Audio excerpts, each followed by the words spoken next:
This is the X-Zone Broadcast Network, broadcasting worldwide on broadcast affiliates and satellite program providers, including CNN Broadcast Network, Sirius Satellite Network, Star Media, Good News Radio Network, Angel Broadcast Network, Wiki Broadcast Network, and WPBN TV. For more information on the X-Zone Broadcast Network, visit us at www.xzbn.net.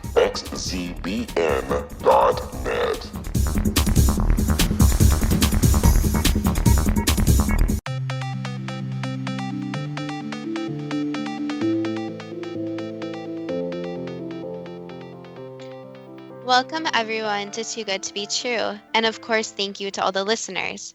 Are you ready for a revealing show about astrology, numerology, and tarot? Before we start getting into details, let's just briefly talk about psychic insight and how we apply it.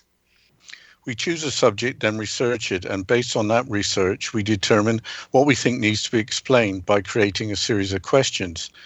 Then Justina provides psychic insight to answer those questions. At the end of the process, we have psychic insight into a subject. At that point, it is a question of individual belief. Now let's go through the disclaimers. Here are the disclaimers. Neither of us claim to have any expertise in any subjects that we discuss. We relate information we find through research and the psychic insight. We are always delighted to hear from the listeners. The show only lasts an hour. We don't have the time to present exhaustive research on any topic. This means that there will be information that we miss. We want to provide a basis for the psychic insight. We don't care if a theory turns out too good to be true, as the show name suggests. We are only interested in finding out more of the truth about topics. Spirit can only relate insight that is appropriate for our time and history. Free will cannot be affected. Only comments that are appropriate for our time can be given through the psychic insight. Much of the subject matter in shows will have already been covered again and again in other media. We want to look into subjects in a new, different way and be thought-provoking. We are not so good with pronouncing names, and we apologize. Finally, we are not astrologers, numerologists, or tarot readers. We only have general knowledge of the subject. Our explanations will be oversimplistic, and we are not claiming to be experts in these subjects. We do not wish to offend experts in any of these fields. Thank you, Justina. You let me choose the subject of astrology, numerology, and tarot. Yes, the planets had aligned, so I knew you were going to suggest these subjects. No, I'm just kidding. I had no idea you were going to suggest these subjects. Why did you think of looking at the planets, numbers, and the cards? Because I'm curious, YouTube has many videos with lots of hits with astrologers, numerologists, and tarot readers. Many people believe in their ability to foretell the future or provide personality profiles. So why don't you start with astrology? Astrology can be very complicated, so let's try and stick to basic information. Yeah, the first thing I discovered is that there are dozens of different types of astrology. I would just mention Western astrology because I had to pick one. It is probably the one that most people have come across unless they are especially interested in the subject of astrology.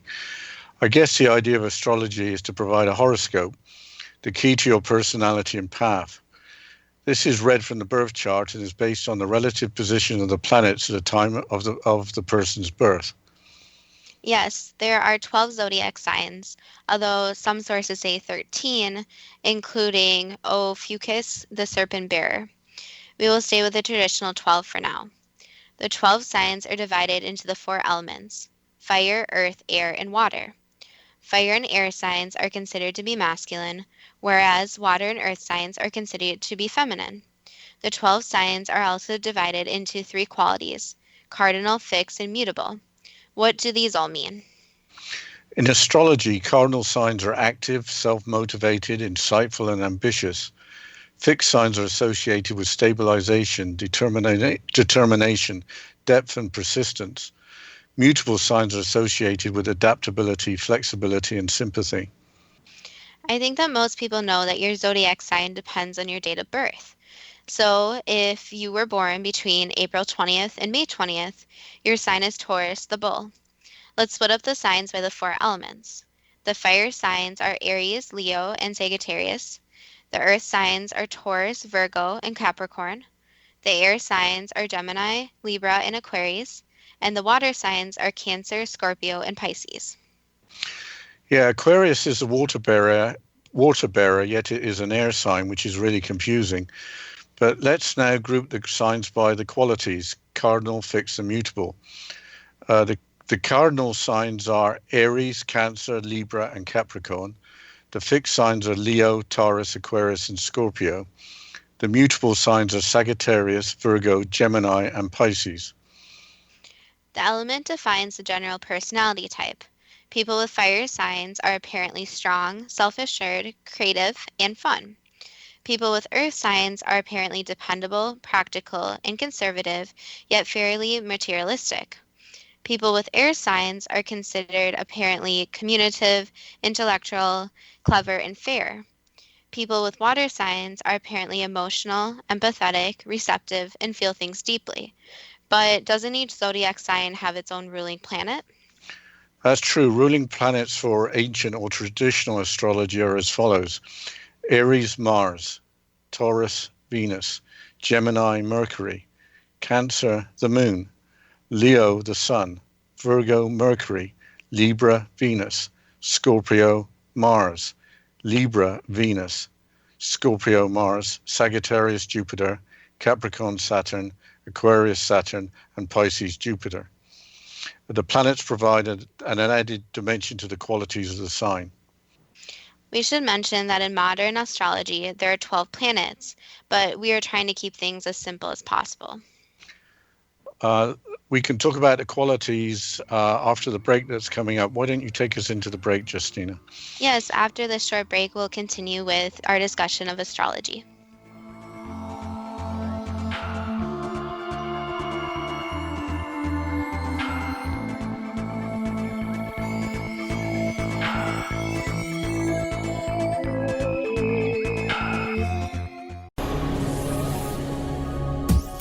This is the X-Zone Broadcast Network, broadcasting worldwide on broadcast affiliates and satellite program providers, including CNN Broadcast Network, Sirius Satellite Network, Star Media, Good News Radio Network, Angel Broadcast Network, Wiki Broadcast Network, and WPBN TV. For more information on the X-Zone Broadcast Network, visit us at www.xzbn.net.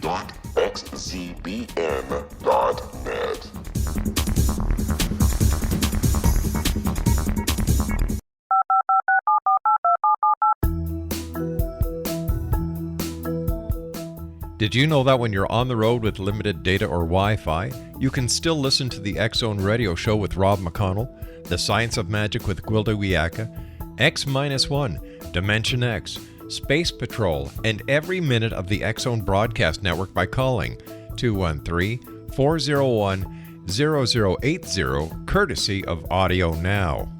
No smartphone, app, or internet needed. It saves your data plan and it's free if you have unlimited minutes.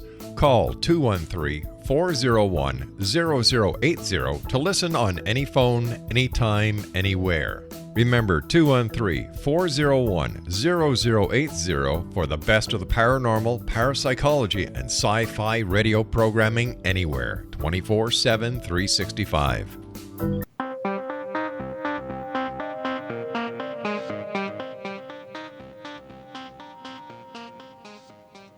Welcome back to Too Good to Be True. And before the break, we were talking about astrology, and we were just talking about the qualities involved with astrology. So, Dad, can you please start explaining about this? Yeah, the cardinal quality apparently means being clever and wanting to win. The fixed quality apparently means being determined, reliable, and persistent. The immutable quality apparently means being flexible, versatile, and highly resourceful. That seems to be a bit of a reach that 1/12 of the population would have similar personalities. I'm not sure how well these descriptions fit, but isn't it the idea of astrology to provide a horoscope based on the birth chart? For that, we have to talk about the houses in the planets. Yeah, the 7 planets are as follows, with a brief description including their meaning. The Sun, purpose and will to exist. The Moon, emotions and inner mood. Mercury, ability to perceive. Venus, values and an indicator of what is appreciated. Mars, action and the use of will. Jupiter, growth and ability to integrate into society. And Saturn, responsibilities and the rules established in life. Of course, the sun and the moon are not planets, but that's how they are described in astrology. The 12 houses correspond to different aspects of life, with each one being ruled by a zodiac sign, starting with Aries and ending with Pisces. These are as follows in much shortened descriptions. I will take the first 6. The first house, self, including aspects such as personality or appearance. The second house, money and possessions. The third house, communication. The fourth house, home and everything associated with it. The fifth house, children, creativity, and fun. And the sixth house, daily work, service, diet, and health. I will continue with the last 6. Seventh house, marriage, business partnerships and contracts. Eighth house, death, regeneration and taxes. Ninth house, philosophy, religion, law and learning. 10th house, status, honor and community power. 11th house, community, large groups and friends. And finally, the 12th house, the subconscious, the hidden self. The most important houses are the 1st, 4th, 7th and 10th houses. These are called the angular houses. So that's very briefly self, home, marriage and status. So we have lots of lists, but how is the chart actually created? Yeah, before we can discuss that, we have to mention that each house has its natural ruling planet. For example, the 3rd house dealing with communication has the natural ruler of Mercury under the zodiac sign of Gemini. The natural ruling planet is at home in that house. Now we are ready for the creation of the chart, right? Yeah, for a birth chart, you determine the position of the planets at the exact time of your birth from the exact location of your birthplace. The birth chart is a circular map that shows which planets reside in which houses based on their position at the time and at that location relative to the sun. The Earth is at the center of the circular map. The aspects are the distances between any 2 points in the chart and are used to see which planets combine to create greater or lesser influences on the horoscope. So if the moon is in your 3rd house, for example, at the time of your birth, you're very responsive, communicative, and curious. Another example would be the sun in your 4th house. You would take pride in your home, your personal life, and maintaining a comfortable existence. So we have to talk a little about the sun, moon, and rising signs. Your sun sign is your zodiac sign. Your moon sign is determined by the zodiac sign the moon was in at the time of your birth. The zodiac signs are in the outer ring of the circular map of the birth chart. Your rising sign is the zodiac sign on the eastern horizon when you are born. The sun spends a month in each house, whereas the moon stays about 2 days. So when you look at your monthly horoscope, you have to consider up to 3 zodiac signs, sun, moon, and rising. So you may be an Aries with a Leo as the moon sign and a Gemini as the rising sign. But how are monthly horoscopes determined? Monthly horoscopes are written using Mercury, Venus, Mars, and the Sun because these planets change position every month or so. The horoscope depends on which house the planets are moving through it for a particular sign. There are similar principles applied for weekly or daily horoscopes, but to be complete, you will have to look at all 3 of your zodiac signs. What is meant by Mercury retrograde? I hear that a lot. Yeah, because Mercury is the planet situated closest to the Sun, its orbit is much shorter than Earth. About 3 or 4 times a year, Mercury speeds past Earth, and that is when we experience a Mercury retrograde period. It looks like Mercury is moving away from us. So if Mercury is in retrograde, its influence is lessened. So apparently it is not a good time to get decisions from others. Even if a decision is made, it will be subject to change. So this is apparently a bad time for planning. Mercury retrograde periods are posted for each year on the internet. I think we have provided enough knowledge at this point. If you want to learn more about astrology, go to an expert.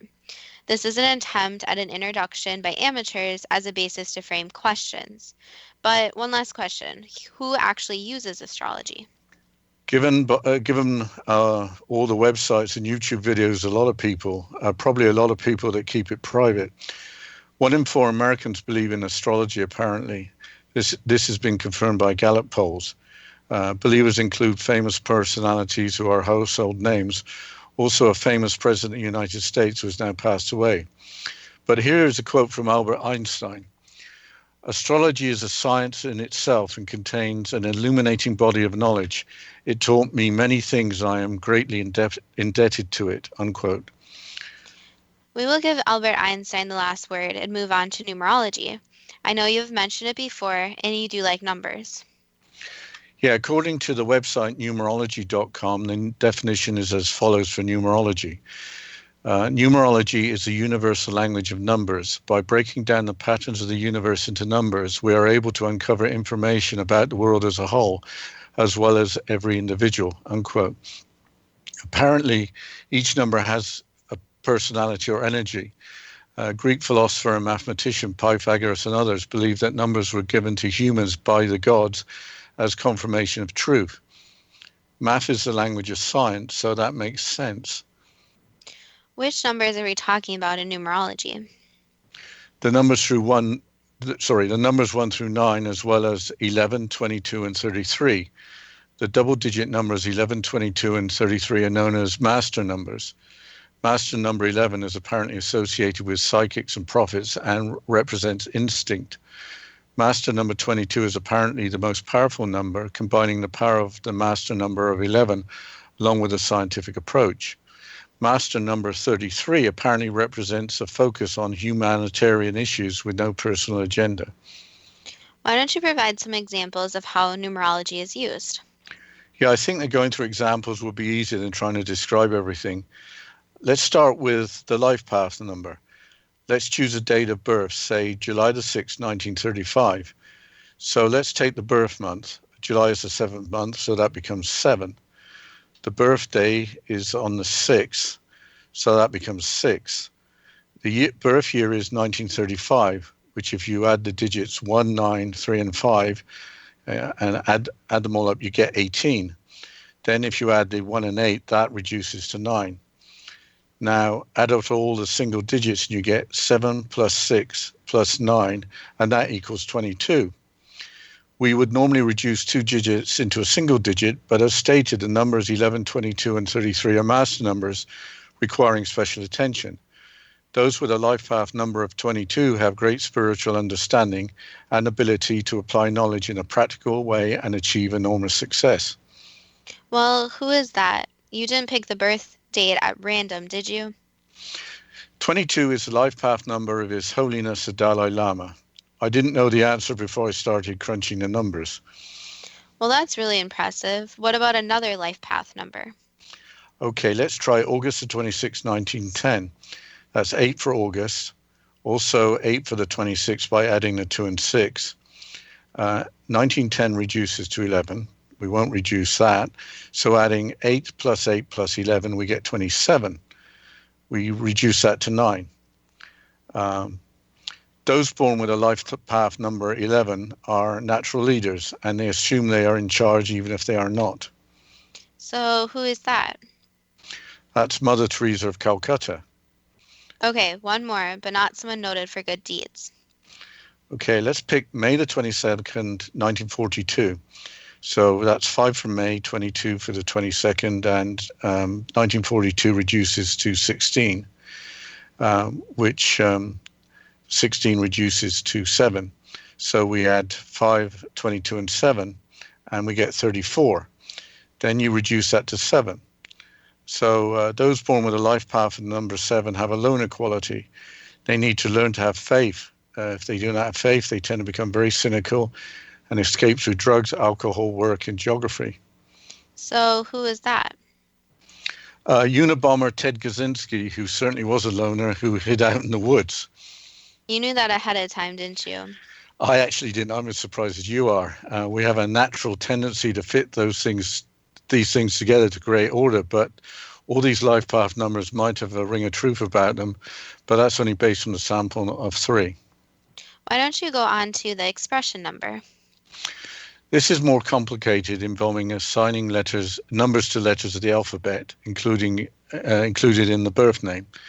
I'm going to choose Mark Twain, whose real name is Samuel Langhorne Clemens.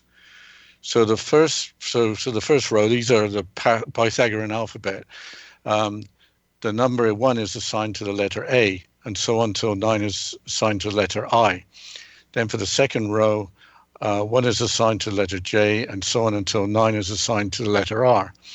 The third row is number 1 through 8, assigned to the letters S through Z. Now, this is how it works for Mark Twain's real name. Samuel, and I guess you'll have to check this for yourself, is 1 plus 1 plus 4 plus 3 plus 5 plus 3, which equals 17. Langhorne, that comes to 3 plus 1 plus 5 plus 7 plus 8 plus 6 plus 9 plus 5 plus 5, which equals 49. Clemens, we get 3 plus 3 plus 5 plus 4 plus 5 plus 5 plus 1, which equals 26. So if we add 17, 49, and 26, we get 92, which reduces to 11, a master number. People with an expression number of 11 are idealistic, inspirational, and have powerful intuition, and are able at guiding and teaching. I don't know much about Mark Twain, but after a quick Google search, apparently he was a writer, humorist, entrepreneur, publisher, and lecturer. Yeah, Mark Twain is famous for his novels and his quotes. He was idealistic and inspirational, impacted the world around him. Here are some of Mark Twain's quotes. Denial ain't just a river in Egypt. The more things are forbidden, the more popular they become. I never let schooling interfere with my education. And my favorite, common sense is very uncommon. So what happens to Mark Twain's expression number when using his pen name rather than his birth name?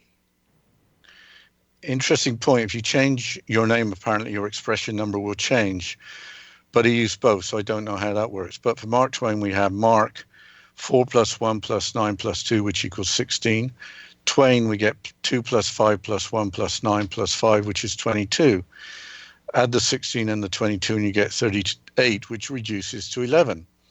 Expression number 11 is the same number as for his birth name, Samuel Langhorne Clemens. I don't know how it happened, but that makes sense. Well, we'll have to talk more about numerology and later tarot after this short break.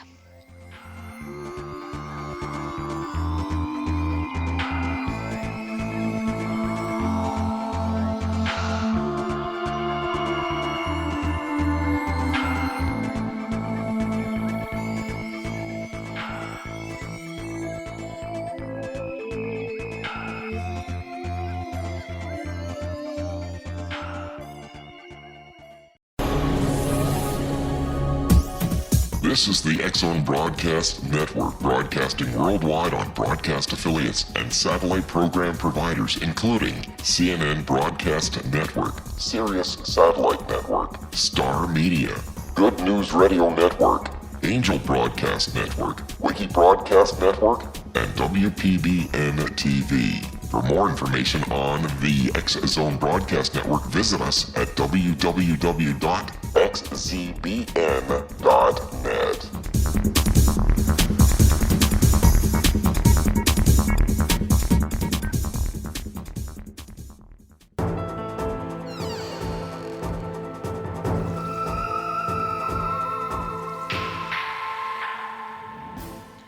Welcome back to Too Good to Be True. And before the break, we were talking about numerology and talking about Mark Twain and how his birth name and the name he used to write actually came out to the same expression number. So, Dad, what other numbers should be considered in addition to life path and expression number we spoke about? Apparently there are lots of numbers that have been calculated, but there are 5 core numbers: life path and expression, which we've talked about, plus personality, heart's desire, and birthday. Why don't you talk about the personality number for Elon Musk, whose birth name is Elon Reeve Musk? The personality number describes the first impression you make and is made up from all the consonants in the birth name. So we have for Elon Reeve Musk, LNN, which is 3 plus 5, which equals 8, R&V, which is 9 plus 4, which equals 13, and then we get MS and K, which is 4 plus 1 plus 2, which equals 7. So we add the 8, the 13, and the 7, we get 28, which reduces to 10, and then in turn that reduces to 1. Personality number 1, people like to blaze their own trails. They know what they are masters of. They are masters of their own destiny. Well, Elon may have those traits, Why don't you go move on to the heart's desire number? Let's choose Helen Keller, the lady who could neither speak nor hear, but went on to achieve greatness. Okay, for the heart's desire number, we need the vowels from the full birth name, which is Helen Adams Keller, which is as follows. So we have E and E, which is 5 plus 5, which equals 10. And then we have A and A, which is 1 plus 1 equals 2. And then we have E and E again. So that equals 10. So let's add 10 plus 2 plus 10, and we get 22, which is the most powerful master number. People with the heart's desire number 22 want to leave something behind that the world will remember that is totally positive. I think that is true of Helen Keller. The last core number was the birthday number. Why don't you look at JFK? The late President Kennedy was born on May the 19th, 1917, which is just 100 years ago. The birth date number includes the skills you possess as well as the challenges you will need to overcome. The birth date number for JFK is simply the 1 and 9 for the 19th of the month, which makes 10, reducing to 1. People with 1 birth date numbers are stubborn, strong-willed, and ambitious, and can reach incredible heights in their careers, but they can experience difficulties in relationships. We got a lot of master numbers for famous people in numerology that made the subject quite interesting. But let's switch topics and now talk about tarot. That's the third subject that neither of us know too much about. You mentioned it to me, and it started as a normal card game. Tarot can seem a little creepy and a little creepy to me. Some of the cards seem kind of negative. Yeah, it all started as a normal card game. Tarot cards were used for a game similar to the modern game of bridge. The cards originated in Italy and were marked with suits of cups, swords, coins, and polo sticks. The polo sticks later became staves or wands. Also included were the court cards consisting of a king and 2 male subordinates. Later editions were the queens, trumps, and the fool. The trump cards were wild cards. The total number of cards became 78, but there are many different types of tarot decks. I've heard the terms major arcana and minor arcana. What do these mean? Let's take the major arcana, I think it is, first. This consists of 22 cards that reflect key archetypes or spiritual lessons in our lives. Each card depicts a scene featuring one or more persons.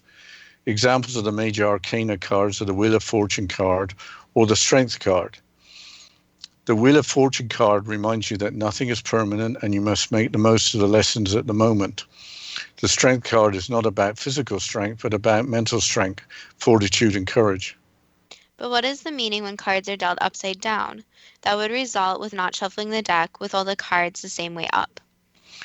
Yeah, I've found different opinions on this. Apparently, a reverse card means a different energy from the cards.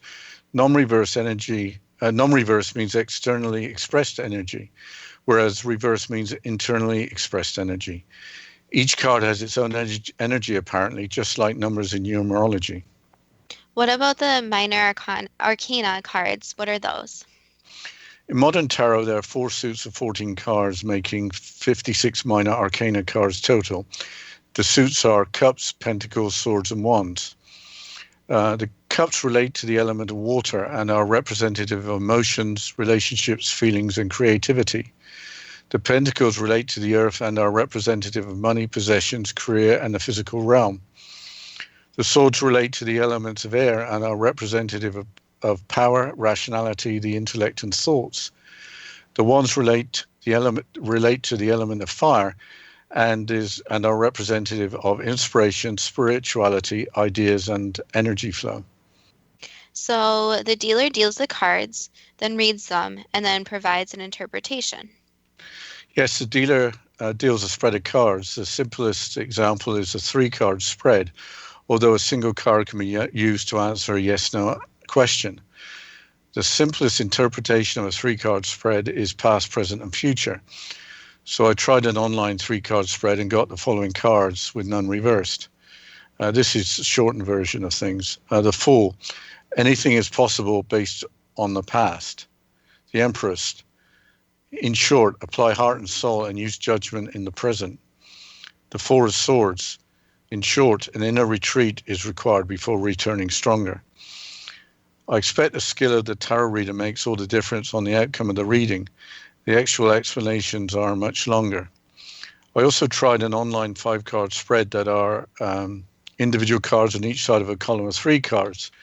The first card in this case on the left was the past. The column 3 cards are outcome, the present, and then reason causes. And then the final card on the right being the future. There are other 5-card spreads with different meanings assigned to the cards. So what did the 5-card readings say? Well, very briefly, my career is going to improve. I have a desire for change. I'm not so sure what all of that means, but I think it's time to move into the psychic insight. Why don't you ask the first question?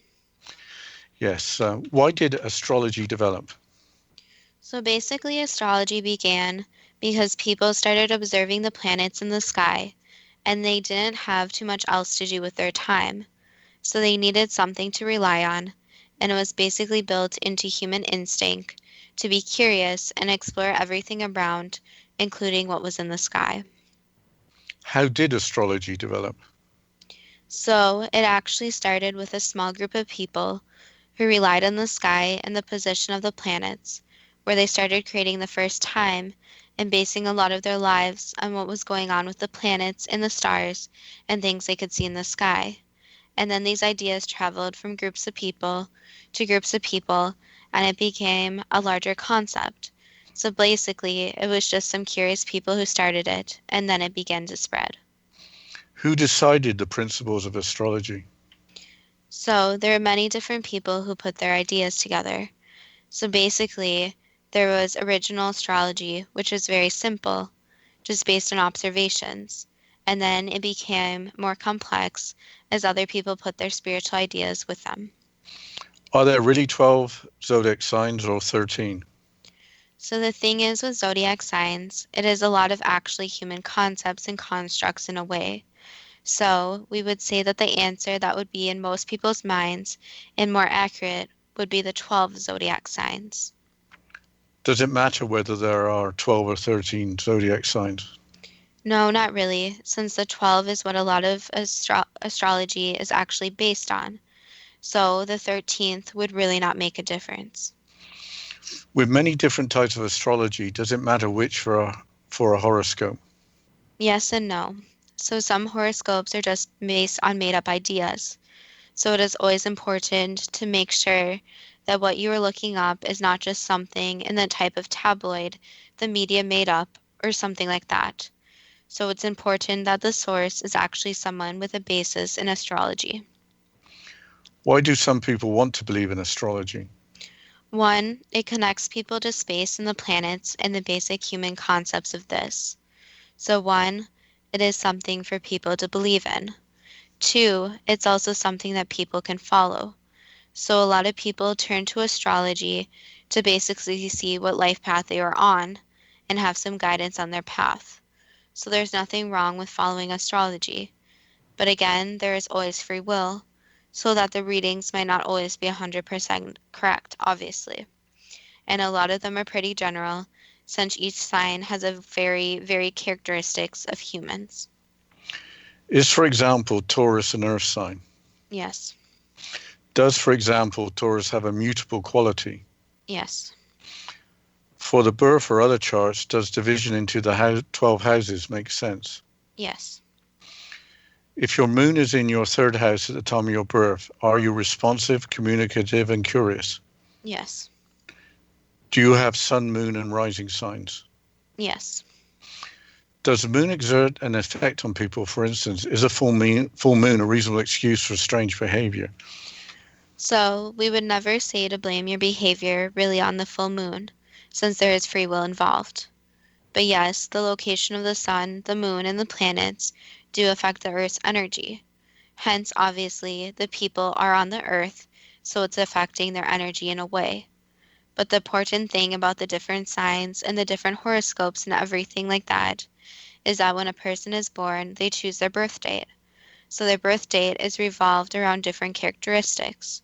However, again, these characteristics may be pretty general, since the horoscopes can't pinpoint exactly what the person's like. So for example, some signs may be one way or another, because that person when choosing to be born may be that one way or the other way. So there's a lot of various characteristics involved. Do the planets exert influences on people, help forming their personalities and future? So we wouldn't say it is exactly the planets doing it, but what we can say is the planets do affect a person's energy, yes. How do free will and the influence of the planets interact? So again, that goes back to everyone does have free will. So let's say you are a Taurus. You may sometimes exert characteristics that aren't typically a Taurus's characteristics because you're practicing free will. But this again goes back to your birth date and when you were actually born, which obviously is based on Earth days. So it's all kind of based on the solar system and how the entire solar system works together as one. Do we need to be concerned by Mercury retrograde? Not at this time, no. But at any time? In the future, possibly, but it probably won't be a huge problem. Do psychic gifts help an astrologer? Their intuition does, yes. Is astrology only for fun? Yes and no. Some people do it as a hobby, but other people are actually making something very profound out of it. Should mankind be cautious when using astrology? Yes and no. Again, there's always the warning of free will, and people will make their own choices. So there's nothing bad about astrology. But we also would say that people can't base their entire lives around astrology. What can we learn from astrology? Well, one, you can learn that when a person chooses to be born, a lot of the people born around the same time or on the same day actually do have similar characteristics. So this isn't by chance, this is just how it works.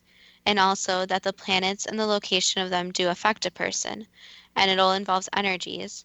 So obviously the solar system and each planet has its own type of energy in a way, and this all affects each other and also affects Earth. But let's continue after this short break and start transitioning into talking more about numerology.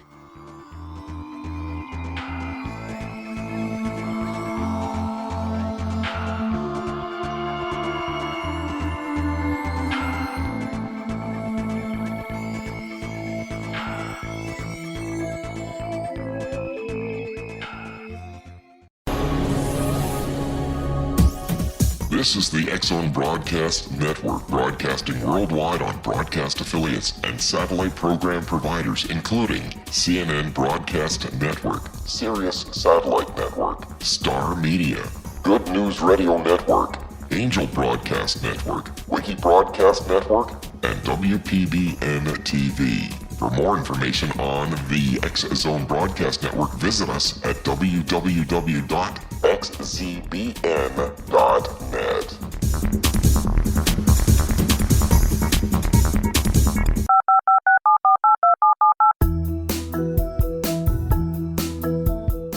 Did you know that when you're on the road with limited data or Wi-Fi, you can still listen to the X-Zone Radio Show with Rob McConnell, The Science of Magic with Gwilda Wiyaka, X-1, Dimension X, Space Patrol, and every minute of the X-Zone Broadcast Network by calling 213-401-0080, courtesy of Audio Now.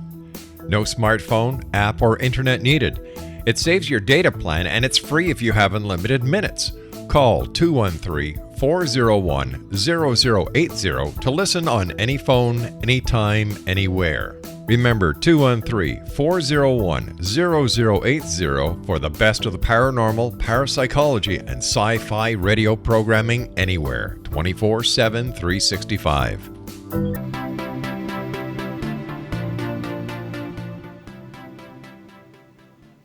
Welcome back to Too Good to Be True.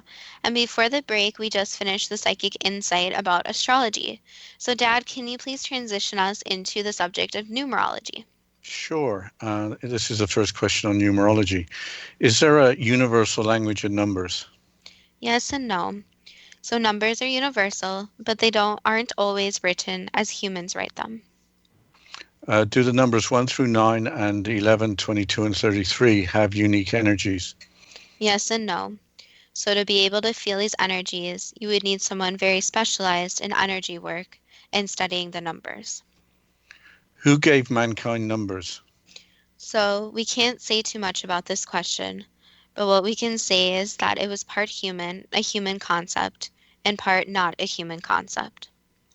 Why was numerology developed? One, because numbers are so important to the world. So think about even when we talked about time. Time wouldn't exist without numbers. So numbers are one of the major things within not only humans, but science and a lot of other concepts, which wouldn't exist if there weren't numbers in place. So one, numbers are very important, and numerology combines basically a person with these numbers. So the mathematics and everything behind that is very important. And two, numerology, just like astrology and other concepts, gives people a path to follow and more information about themselves. So people like to relate back to their birth date or numbers about themselves so that they can correct and see if they are on the right path and see how closely it relates to their actual life. Who decided on the principles of numerology? So again, this was a concept that started and then expanded with a lot of intervention from ancient civilizations. Do the 5 core and other numbers provide the information that is claimed for them? Yes and no. Is a life path number 22 a coincidence for the Dalai Lama? No. Is an expression number 11 for both the name Samuel Langhorne Clements and the pen name Mark Twain a coincidence? No. Is a heart's desire number 22 for Helen Keller a coincidence? No. How do free will and numerology interact? So again, someone can always go down a different path. So for example, let's say that their number is actually 11 for their path, but they have the free will to choose to stick by it or not.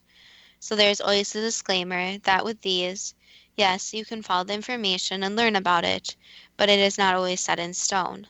So a person's life path is already chosen.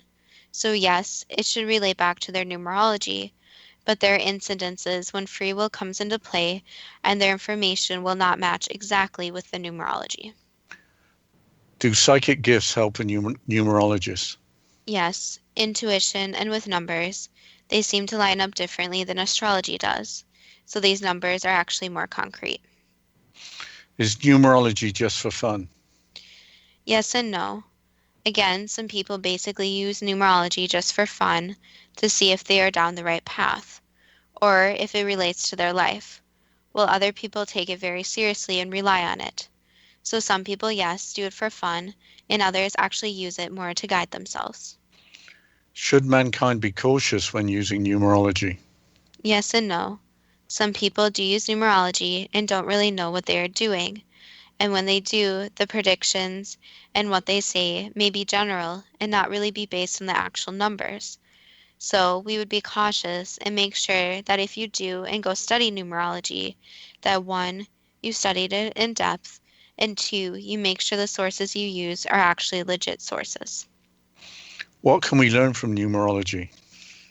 Basically, numerology shows the magic in numbers and how numbers are all around people. They just don't see it. Okay, now I'll change the subject to tarot. Tarot cards can seem a little creepy at first sight. Is there anything to be afraid of? No. Do tarot cards have their own energy and meaning? Yes, if used properly.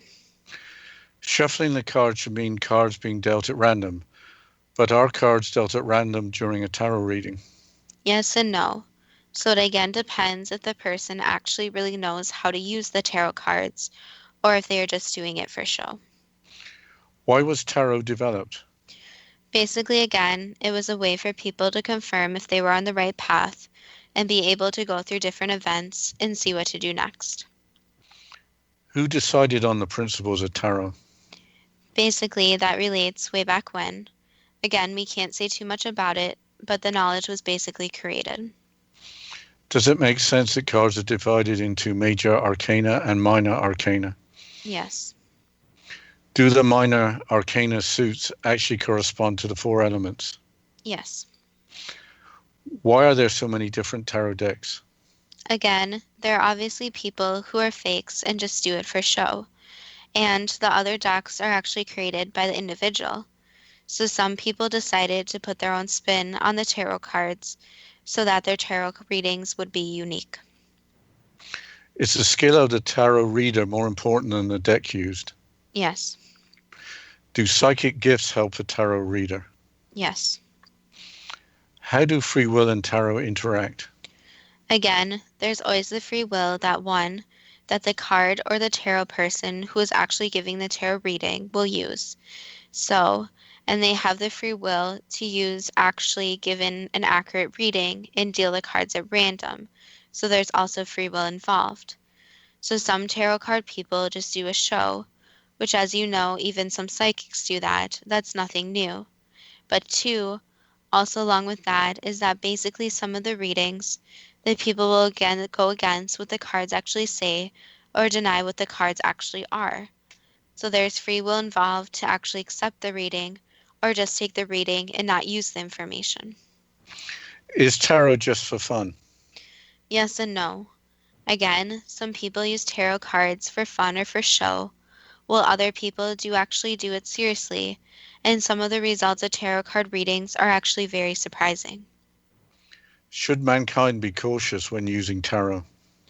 What we would say is to be cautious who you give your money to for a tarot card reading, since there are some people who just want to take the money. What can we learn from tarot? Basically, that not everything is random. So some of the cards, if done properly, actually do describe the person and the questions or the reading that is actually happening, and that people do have different gifts, so some people are very talented at giving tarot card readings. What would be a better alternative to astrology, numerology, or tarot? At this time, it's hard to give another human concept that would be better, but what we can say is that people should always use their intuition. So, if they are drawn to certain numbers, yes, they should explore these numbers. Or if they want to hear about their sign or anything like that, then yes, we would recommend doing that. But again, a person always has free will on their path. So at the end of the day, it's always their choice. So they can get advice from these, but going through a problem or wanting to learn more about themselves, they still need to go through the process of learning themselves and making the choices themselves. So it's more of a guidance tool compared to the exact science of here's your answer. Okay, that's the end of the psychic insight. So I have to ask the question, are astrology, numerology, and tarot too good to be true? That depends on what you are prepared to believe. Well, that was very interesting. It seems that there is truth behind all of these three sciences or arts and sciences, and that really you should be careful. But if you want to go get a reading or a horoscope, go to a true expert and be careful. Yeah, I think my takeaway from this is that when you're reading a magazine and you read your horoscope, it probably won't be very accurate. But if you actually go to someone who's knowledgeable in these subjects, you might actually learn a lot about yourself. And I think my other takeaway is that tarot readings are actually very unique, it seems, and it really seems to depend on the person actually giving the reading compared to the actual cards used. So that's an interesting point. Yeah, I did find tarot a little bit, I don't know, a bit like Ouija boards, I guess, or something I didn't want to go near. And those cards like the Tower and the Death cards, we didn't really mention them, go into those cards, but they kind of gave me the creeps. So it's nice to hear there's nothing much to worry about there. Why don't you mention Facebook page? Yes. So, as always, we would love to interact with the audience more. So, you can go to Facebook and you can search Too Good to Be True. So, it's TWO, then good, and then TO, and then be true. So, Too Good to Be True. And you can search us on Facebook and you can like our page, follow us, and we would love to hear from the listeners, hear some feedback, hear about some subjects, hear from anyone who's actually practicing astrology, numerology, tarot, and just interact and give some insight. Yeah, I guess there's not much more to be said except if you kind of believe good things happen, and if you're careful with your money, it might be very worthwhile for you to find the right practitioner. Well, and I think too, it's interesting that all three of these subjects kind of have different aspects to them. So it seems like numerology is kind of concrete in the concepts, but I know in astrology there's people that debate different concepts, and the same with tarot. So it's interesting that there's so much more information about all three of these subjects. I mean, way more than we can cover in an hour, and that each person kind of has their own spin on it, which is interesting. Yeah, I think I read somewhere it's kind of fairly straightforward to explain all of these, but it takes years of study and practice and dedication for somebody to be really great at being a practitioner. So if we've offended any experts in these areas, we apologize sincerely, but we try to give an introduction as best we could so that we could come up with the right questions. But with that, why don't you sign us off, Justina? Yes, of course. Thank you to all the listeners, and tune again soon for Too Good to Be True.